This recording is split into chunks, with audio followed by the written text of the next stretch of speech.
Old Man of the Temple by R.K. Narayan. The talkative man said, "It was some years ago that this happened. I don't know if you can make anything of it. If you do, I shall be glad to hear what you have to say. But personally, I don't understand it at all. It has always mystified me. Perhaps the driver was drunk, perhaps he wasn't. I had engaged a taxi for going to Kumbum, which, as you may already know, is 50 miles from Malgudi. I went there one morning and it was past 9 in the evening when I finished my business and started back for the town. Das, the driver, was a young fellow about 25. He'd often brought his car for me, and I liked him. He was a well-behaved, obedient fellow with a capacity to sit and wait at the wheel, which is really a rare quality in a taxi driver. He drove the car smoothly, seldom swore at passers-by, and exhibited perfect judgment, good sense, and sobriety. And so I preferred him to any other driver whenever I had to go out on business. It was about 11 when we passed the village of Kupal, which is on the way down. It was the dark half of the month and the surrounding country was swallowed up in the night. The village street was deserted. Everyone had gone to sleep. Hardly any light was to be seen. The stars overhead sparkled brightly. Sitting in the back seat and listening to the continuous noise of the running wheels, I was half lulled into a drowse. All of a sudden, Doss swerved the car and shouted, "You old fool! Do you want to kill yourself?" I was shaken out of my drowse and asked, "What is the matter?" Doss stopped the car and said, "You see that old fellow, sir? He is trying to kill himself. I don't understand what he is up to." I looked into the direction he pointed and asked, "Which old man?" There! He's coming towards us again." As soon as I saw him open up the temple door and come out, I had a feeling somehow that I must keep an eye on him. I took out my torch, got down, and walked about, but could see no one. There was an old temple on the roadside. It was utterly in ruins. Most portions of it were mounds of old brick. The walls were awry. The doors were shut to the main doorway, and brambles and thickets grew over and covered them. It was difficult to guess, with the aid of the torch alone, what temple it was and what period it belonged. "The doors are shut and sealed and don't look as if they had been open for centuries now," I cried. "No, sir," Doss said, coming near. "I saw the old man open the doors and come out. He is standing there. Shall we ask him to open them again if you want to go in and see?" I said to Doss, "Let us be going. We're wasting our time here." We went back to the car. Doss sat in his seat, pressed the self-starter, and asked without turning his head, "Are you permitting this fellow to come with us, sir? He says he will get down at the next milestone." "Which fellow?" I asked. Doss indicated the space next to him. "What is the matter with you, Doss? Have you had a drop of drink or something?" "I've never tasted any drink in my life, sir," he said, and I had to get down, old boy. "Master says he can't take you." "Are you talking to yourself?" After all, I think we needn't care for these unknown fellows on the road," he said. "Doss," I pleaded, "do you feel confident you can drive? If you feel dizzy, don't drive." "Thank you, sir," said Doss. "I'd rather not start the car now. I'm feeling a little out of sorts." I looked at him anxiously. He closed his eyes, his breathing became heavy and noisy, and gradually his head sank. "Doss! Doss!" I cried desperately. I got down, walked to the front seat, opened the door, and shook him vigorously. He opened his eyes, assumed a hunched-up position, and rubbed his eyes with his hands, which trembled like an old man's. "Do you feel any better?" I asked. "Better? He said it in a thin, piping voice. "What has happened to your voice?" "You sound like someone else," I said. "Nothing. My voice is as good as it was. When a man is 80, he is bound to feel a few changes coming on."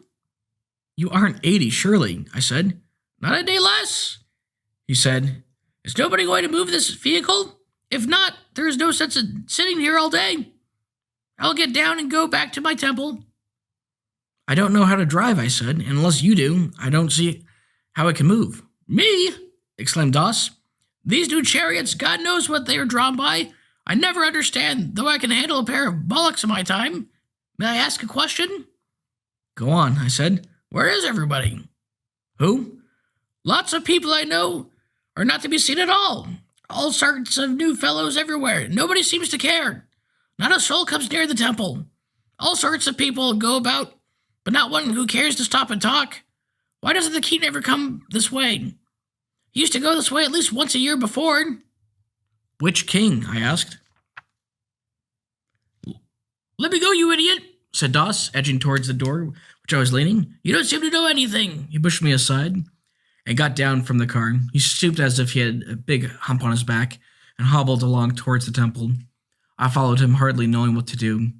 He turned and snarled at me. Go away! Leave me alone! I've had enough of you! What has come over you, Doss? I asked. Who is Doss anyway? Doss, Doss, Doss! What an absurd name! Call me by my name or leave me alone! Don't follow me calling Doss, Doss! What is your name? I asked. Krishna Bhatar!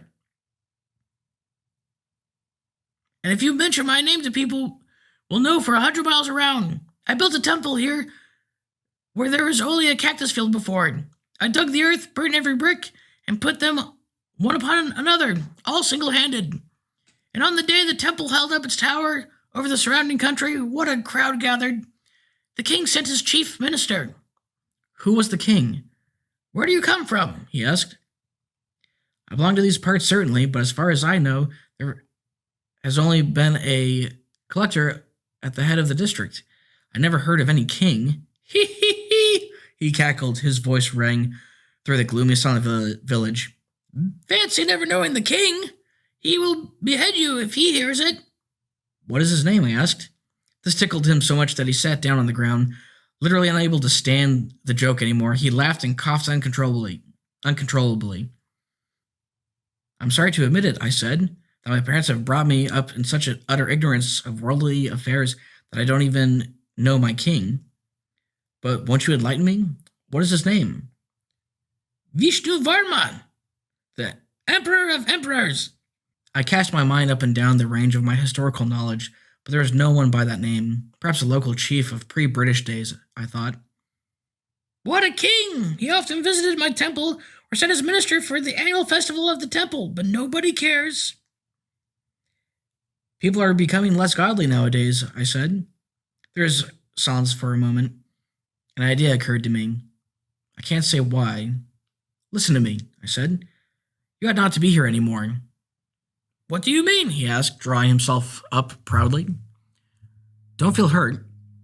I say you shouldn't be here anymore because you're dead. Dead? Dead? He said. Don't talk nonsense. How can I be dead when you see me before you now? If I am dead, how can I be saying this and that?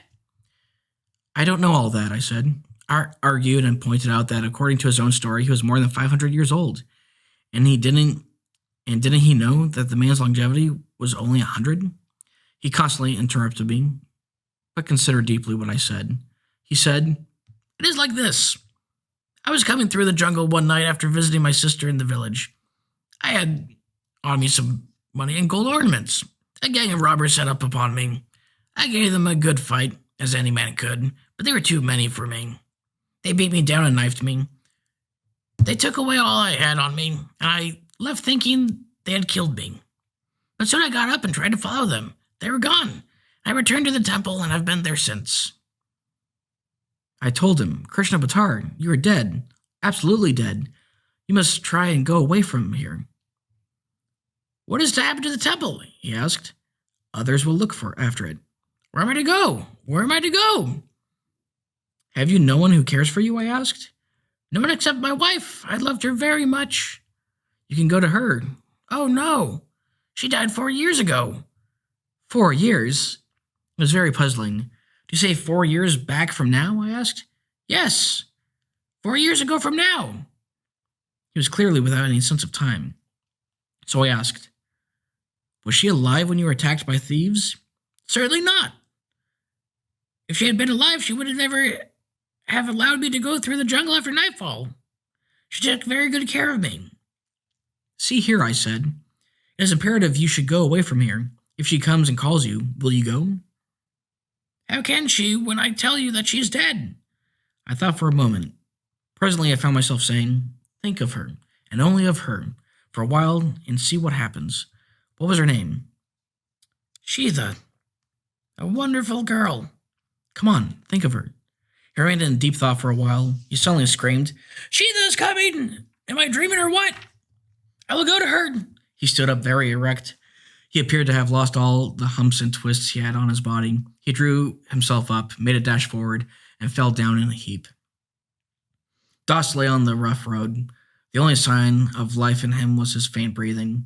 I shook him and called him. He would not open his eyes. I walked across and knocked on the door of the first cottage. I banged on the door violently. Someone moaned inside. Ah, it has come.